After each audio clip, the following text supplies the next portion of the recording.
السلام علیکم۔ آپ کے اپنے چینل ناولس لائبریری میں آپ سب کا تہہ دل سے خوش آمدید کرتی ہوں۔ ہماری ناول کا نام ہے لا حاصل خواب، رائٹر پلوشا صافی، قسط نمبر 53۔ زہران کے آگے بڑھنے کے جتن کرتے قدم تھم گئے، رکا مگر مڑا نہیں۔ ساحر نے اس کی اوٹ سے سر اٹھا کر پیچھے دیکھا اور دنگ رہ گیا۔ آپ گھر تک آ گئی؟ ساحر نے ہوں کیا۔ تسنیم مخفف سی ہو گئی۔ زہران بابا، یہ اس دن کانفرنس میں بھی آئی تھی اور آپ سے ملنے کی بہت ضد کر رہی تھی۔ ساحر باقاعدہ اس پر خفا ہوا۔ زہران حقیقت جان کر پیچھے مڑنے پر مجبور ہوا۔ پلٹ کر بھی اس نے نظروں کی لگام تھامی رکھی۔ ساحر بھائی آپ جاؤ، میں آتا ہوں۔ اس نے گردن گھما کر ساحر کو دیکھا۔ ساحر سر کو چنبش دے کر برآمدے میں نکل گیا۔ اب ان دونوں کے علاوہ لاؤنج میں کوئی نہ تھا۔ چند لمحے خاموشی کے نظر ہوئے۔ تسنیم نے اس کے نظر اٹھا کر اسے دیکھنے کا انتظار کیا، مگر وہ یوں ہی اسے نظر انداز کر کے آس پاس دیکھتا اس کے بولنے کا منتظر رہا۔ آخر تسنیم نے شروعات کی۔ میں آرٹ ایگزیبیشن ملی تھی۔ اپنے کرش کو سامنے دیکھ کر اسے سمجھ نہ آیا کہاں سے شروع کرے۔ آغاز تعارف کرنے سے کرنا چاہا پر زہران نے بیچ میں ٹوک دیا۔ نام تسنیم کوثر، ID نمبر 91786631۔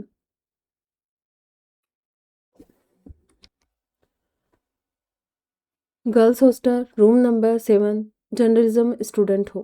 زہران نے ایک سانس میں اس کی تفصیل بتائی۔ تسنیم کا منہ کھل گیا۔ اس سے زیادہ زہران اس کے بارے میں جانتا تھا۔ مقابل سمت خاموشی پا کر زہران نے پلکیں اٹھا کر پہلی مرتبہ اسے دیکھا۔ بے شک وہ حسین تھی۔ تسنیم ساکت کھڑی رہی۔ زہران کی نظریں خود پر محسوس کرتے اس نے تھوک نگل کر خود کو کمپوز کیا۔ جی، مدد کرنے کے لیے تھینکس۔ ان فوٹوگرافز سے میرا سال ظاہر ہونے سے بچ گیا۔ اس نے دوبارہ گفتگو کا سلسلہ جوڑا۔ آپ کی مدد کے بدلے ایک چھوٹی سی کوشش تھی۔ خوشی ہوئی جان کر کہ میں آپ کے کام آیا، زہران نے خوشنودی سے کہا، پھر سے واچ پر دیکھا۔ اس لیے آپ کی ایک اور مدد چاہیے۔ تسنیم نے اپنی پیشکش رکھی۔ اس کے انداز سے وہ سمجھ گئی کہ وہ جاننا چاہ رہا ہے۔ زہران نے جھکی نظریں پھر سے اسے دیکھا۔ اس کی معصومیت کو فوراً دل میں اترنے کی مہارت حاصل تھی۔ میں آپ پر ڈاکومنٹری لکھنا چاہتی ہوں۔ تسنیم کہتے ہوئے ایک قدم آگے ہوئی تو زہران ایک قدم پیچھے۔ یوں 10 فٹ کا فاصلہ برقرار رہا۔ زہران ایک لمحے کو خاموش رہا۔ باہر عصر کی اذانیں شروع ہو گئی تھی۔ اس نے احترام میں تسنیم بھی رکی رہی۔ اذان کا جواب دے کر زہران کھنکارا، سوری۔ کورٹ کا آرڈر سب کے لیے یکساں ہے۔ اس نے حد اقل اپنا انداز دوستانہ رکھا تاکہ تسنیم کا دل نہ ٹوٹے، جبکہ تسنیم کا دل ٹوٹ چکا تھا۔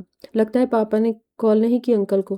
اس نے دل میں سوچا، چہرہ پھیکا پڑ گیا۔ وہ کچھ کہتی اس سے پہلے دادا صاحب اپنی اسٹک کے سہارے چلتے کمرے سے باہر آئے۔ تسنیم کو وہیں دیکھ کر مسکرا دیے۔ کیا نام بتایا تم نے اپنے والد کا؟ دادا صاحب چلتے اس کے پاس آئے۔ تسنیم نے اپنے پاپا کا نام دہرایا۔ زہران باری باری ان کو دیکھتا ان کی پہچان کی جانچ کرنے لگا۔ ہاں، ولید عبداللہ، دادا صاحب نے نام دہرایا۔ بہت اچھے روابط ہیں ہمارے۔ انہوں نے بتایا تھا آپ ملنے آؤ گی۔ اگلی مرتبہ انہیں بھی ساتھ لانا۔ دو دوست مل بیٹھ کر پرانے زمانے یاد کریں گے۔ تسنیم کے پاپا کی شخصیت بیان کرتے انہوں نے تسنیم کے سر پر ہاتھ پھیرا اور آگے بڑھ گئے۔ جی ضرور انکل، پاپا کو بھی آپ سے مل کر بہت خوشی ہوگی۔ تسنیم نے صدا لگائی اور پھر جتاتے زہران کو دیکھا۔ زہران نے لب بھیج کر اپنی مسکان دبائی۔ میرے اصول بہت مضبوط ہیں۔ میں رولز توڑنے کے سخت خلاف ہوں۔ میری ڈاکومنٹری کا پرمٹ نہیں مل سکتا، سوری۔ پھر سے خوش اخلاقی کے دائرے میں رہتے معذرت خواہ۔ دادا صاحب کی سفارش بھی کام نہ آئی۔ It's okay. نہ چاہتے بھی وہ مان گئی۔ آخر محبت جھکنے پر مجبور جو کر دیتی ہے۔ ویسے وہ مڑتے ہوئے رکا۔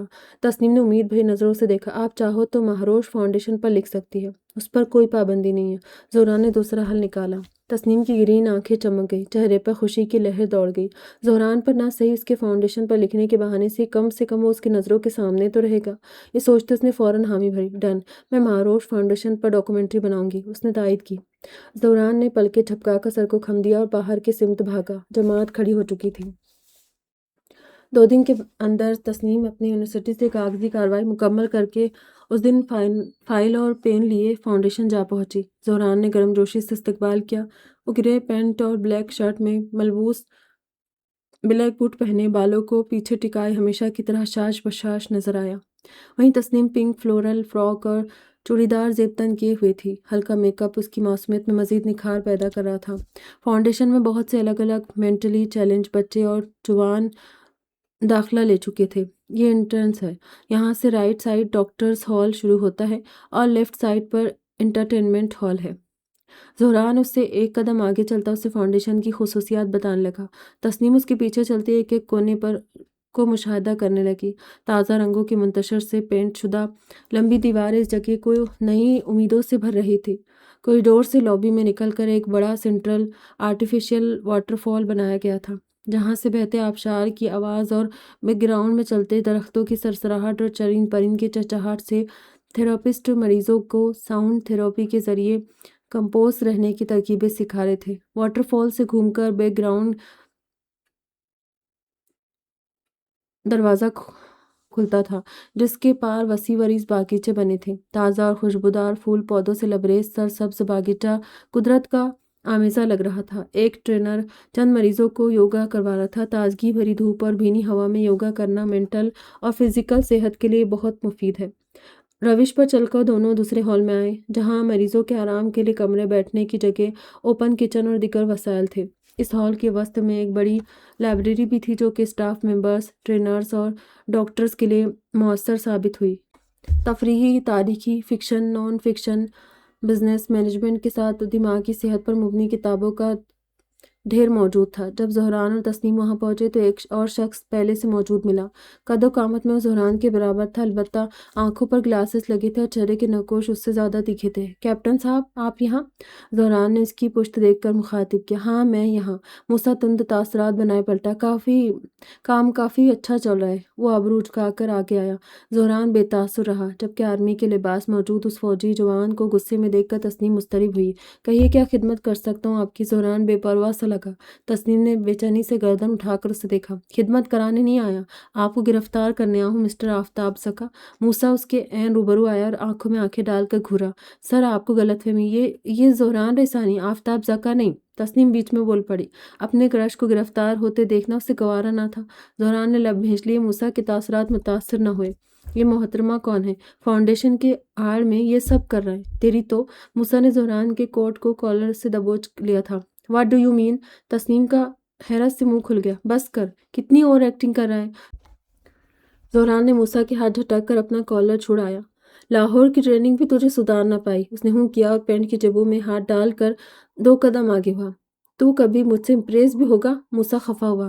اب کی بار دونوں کا رویہ دوستانہ تھا۔ تسنیم کی سمجھ میں کچھ نہ آیا۔ وہ کبھی زہران کو تو کبھی موسیٰ کو دیکھتی رہی۔ ہاں، اوور ایکٹنگ چھوڑ کر پھر شاید امپریس ہو سکوں۔ زہران نے شانے جھکائے۔ پہلے تو معافی مانگ، میرے بغیر اناگریشن کر لیا۔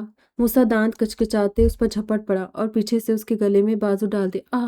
تسنیم کی چیخ نکل گئی۔ اس نے تیزی سے منہ پر ہاتھ رکھ دیا۔ اس کی موجودگی کا احساس کرتے زہران نے موسیٰ کا بازو ہٹایا اور پیچھے مڑا۔ تسنیم، آپ یہاں بیٹھ کر اپنا کام کر سکتی ہیں، میں ذرا اسے نپٹا کر آتا ہوں، اس نے خوش مزاجی سے کہا اور موسیٰ کے گردن میں بازو ڈال کر اسے ساتھ لیے باہر کی سمت چل پڑا۔ پیچھے کھڑی تسنیم ان دونوں کو دیکھتی رہ گئی۔ لائبریری سے نکل کر وہ دونوں زہران کے آفس آ گئے۔ پس و پیش اس نے موسیٰ کو ساری داستان بتائی اور کچھ لمحے خاموشی سے اسے دیکھتا رہا، پھر شریر انداز مسکرایا۔ سچ میں تو صرف اس کے دادی کی مدد کرنے کا صلہ دے رہا ہے یا تیرے دل میں اس کے لیے کوئی فیلنگ ہے؟ تھوڑی کے نیچے ہاتھ رکھے وہ بغور اس کے چہرے کو گھور رہا تھا۔ نیکی کا بدلہ نیکی سے دینا اور برائی کا بدلہ 10 گنا زیادہ نیکی سے دینا۔ میں نے پاپا سے یہی سیکھا ہے اور میں صرف اسی پر نصیحت پر عمل پیرا ہوں۔ زہران لاپرواہ رہا۔ بیٹا، محبت کسی نصیحت کی محتاج نہیں ہوتی۔ جب یہ ہوتی ہے تو ساری نصیحتیں مان پڑ جاتی ہے۔ موسیٰ نے چائے کا آخری گھونٹ پیا اور اٹھ کھڑا ہوا۔ زہران نے اپنائیت سے اسے دیکھا۔ تم جو بھی کرو، محبت یا نفرت، یہ بندہ ہمیشہ تمہارے ساتھ ہے۔ موسیٰ نے بڑے بھائی کی طرح اسے کندھے سے پکڑ کر جھنجھوڑا۔ زہران دلجوئی سے اس کے حصار سے جا لگا۔ ایک وہی اس کا سچا دوست تھا۔ باہر سے گرمی کا موسم شروع ہوا۔ راتیں چھوٹی اور دن لمبے ہونے لگے۔ تسنیم کو فاؤنڈیشن کا چکر لگاتے ایک ہفتہ بیت گیا۔ زہران کی MBA کلاسز اسٹارٹ ہو گئی تھی، اس لیے وہ زیادہ تر ہوم اسٹڈیز میں مصروف رہتا۔ فاؤنڈیشن آنا اب کم ہو گیا تھا، البتہ ابان اور ساحر کو فاؤنڈیشن کی سرپرستی اور دمیدہ چاچی کو تسنیم کی مدد پر لگا رکھا تھا۔ تسنیم کا ڈاکومنٹری لکھنے سے دل اچاٹ ہونے لگا۔ جس مقصد کے لیے اس نے ہاں کی تھی وہ نامکمل رہا۔ اس دن وہ لائبریری میں بیٹھی بے دلی سے لکھ رہی تھی جب ہنا کی کال موصول ہوئی۔ آج بھی نہیں آیا؟ تسنیم نے افسردہ ہوتے قلم ٹیبل پر پھینکا۔ میں نے تو پہلے ہی کہا تھا، یہ آئیڈیا کام نہیں کرے گا۔ اور ہمیں زندہ انسان پر ڈاکومنٹری لکھنی ہے، کسی مرحوم کے نام پر بنے فاؤنڈیشن کی نہیں۔ تم بیکار اپنا سر کھپا رہی ہو۔ ہنا نے ناک بسوری۔ مجھے لگا اسی بہانے زہران کے بارے میں جاننے کو ملے گا تو میں اسی کی ڈاکومنٹری لکھوں گی۔ کیا پتہ میں اسے پسند جاؤں تو مجھے پبلش کرنے کی پرمیشن بھی دے دے۔ وہ نادم تھی۔ گھی سیدھی انگلی سے نہ نکلے تو ٹیڑھی کرنی پڑتی ہے۔ ہنا نے دوسرا حل سوچتے ابرو اٹھائے۔ تسنیم بغور سے سنتی رہی۔ اب تجھے کوئی